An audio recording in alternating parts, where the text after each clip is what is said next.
Welcome to the Hanover Fair 2019 and welcome to Harting's Trade Fair stand.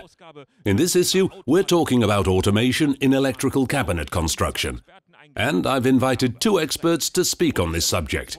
I'd like to introduce our guests. Firstly, Karl-Heinz Kösters, Managing Director of Elrotech. And next to him, a host at the Harting stand, Andre Benecke, Director of Product Marketing at Harting. Gentlemen, welcome. Good afternoon. Thank you. One of the central topics here, as in previous years, is the subject of process optimization through automation, with cost-saving potential at all levels. And it doesn't stop at just electrical cabinet construction. In the meantime, it's become widely used across the entire industry. Mr. Kösters, which trends do you see in this area, and where can automation be implemented effectively?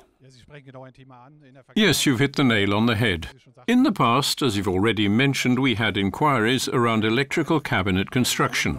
It wasn't always possible to achieve this because it's very complex and implementation in this area couldn't be done as envisioned. Fixed wiring is a very complex topic requiring many tools and an unbelievable number of different tasks that need to be carried out. Thanks to plug-in connectors, we're now in a completely different environment and can achieve this in a relatively simple way. It's no longer a complex task. Instead, we would perhaps class this as a slightly difficult or even a simple task. One where I don't need specialists to implement something, but rather where I can get a well-trained employee on site who can program a robot and who can then simply install the whole thing relatively easily. Up until now, it's been more of a manufacturing matter. This is evident from what one hears, namely that it's relatively expensive and relatively complex. Now we see that possibilities exist even here. You're demonstrating this at the Hanover Fair. Where do you see the potential of these new technologies at Harting? You're spot on again with this topic. Up until now, electrical cabinet cabling and wiring has required manual work to be carried out by specialized staff. The reason lies on the one hand in the complexity and on the other hand, the connectors which are used on electrical cabinets. Previously, their design meant that pre-wiring and pre-assembly of cable harnesses in the electrical cabinet were not possible. This is simply because the connectors seated in an electrical cabinet, typically as it relates to the contact carriers, had to be installed from the outside. This means that to assemble it, individual wire strands had to be pushed through the open panel-mounted housing and through the electrical cabinet wall. They were then inserted from the outside into the insulation body of the connector, connected, and then everything was pushed back fully and screwed in tight again. This means I have no option to use pre-assembled ready-made products such as cable harnesses on the electrical cabinet. It was only possible once there were new plug-in connectors that enabled rearward assembly of the insulation body. And now we have achieved precisely that. Based on feedback like what Mr. Köster was just saying about the necessity of automation and process optimization, we are now answering that call by coming out with completely new developments. Mr. Kösters, what kind of inquiries do you get from your customers? You're the specialist on the topic of automation, and the inquiries that ultimately need to be implemented reach your desk. What topics are you currently dealing with? The inquiries vary widely. In effect, we cover the entire range. Starts with simple things such as pick and place tasks, which we've been able to automate relatively easily for years. And then there's visualization, where robots are taught to see and use classic hand-eye coordination, which man is capable of, but robots are not. The robot is only a moving servant that can merely perform what it has been taught. Yet with new algorithms and new technologies, they are capable of much more than what was possible in the past. This is important because we can see that the trend in industry is going in the direction of small and medium-sized companies that have not thought about automation before and must jump on this trend now simply to remain competitive.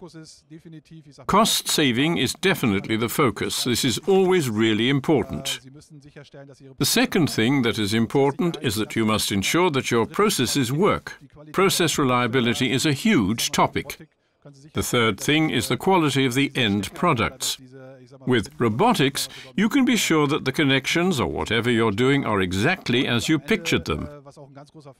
And ultimately, a huge factor is personnel. Often what happens is that personnel are not reduced. Instead, employees freed from doing simple activities can be deployed to other areas, or you have tasks where you simply need to use a robot. Another aspect is certainly the quality. Robots create reproducibility in production. This means the quality can be set once and then reproduced frequently. Many companies are looking into this and don't feel bound to one location, even if it's the industrial site where, for example, the electrical cabinets are constructed.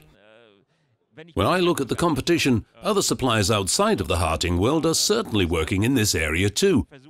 How much of a competitive edge do you have here at present? And how do you see the competition regarding this topic? Estimating how far ahead of the competition we really are is always difficult. Now and again, we do believe we are technologically ahead, both in terms of the European and the non-European competition. Yet, nevertheless, the entire market environment, the whole competitive environment, has already become very, very dynamic within the last few years. And it is also tremendously important for us as a quality manufacturer to stay ahead. That is why we invest so much into new developments, new ideas, and new solutions that come from talking with users, such as just now with Mr. Custers. In this way, we can learn exactly what the pain points in the application are, where we still need to try new development paths, offer new things that really help to optimize the process, and thereby generate the optimal solution for the customer with regard to quality, innovation, and costs. I've placed myself here somewhat in the background and watched how the fair visitors are reacting to this topic. And you've set up the exhibit right here, albeit in miniature only, yet we can clearly see how it looks in reality. It does seem to be sparking the interest of people. Do you have the same impression? The topic of automation and robotics interests many visitors at present. Many people simply have to engage with the topic because ultimately it helps to achieve competitive advantages that couldn't be achieved in any other way. I'm always happy to draw an analogy. Automation is like a train that's waiting in the station, and we have only a certain amount of time to catch this train. If you don't get on board and the competition is sitting inside, you still have time to catch the train while it slowly moves off. But once the train has left the station, then it really has left. A beautiful image that we're communicating from here, the Hanover Fair 2019, to an interested industry. Gentlemen, it's been a pleasure to discuss this topic with you, one of the many topics that are on offer here at Harting this year. And thank you for watching. Until the next time, goodbye.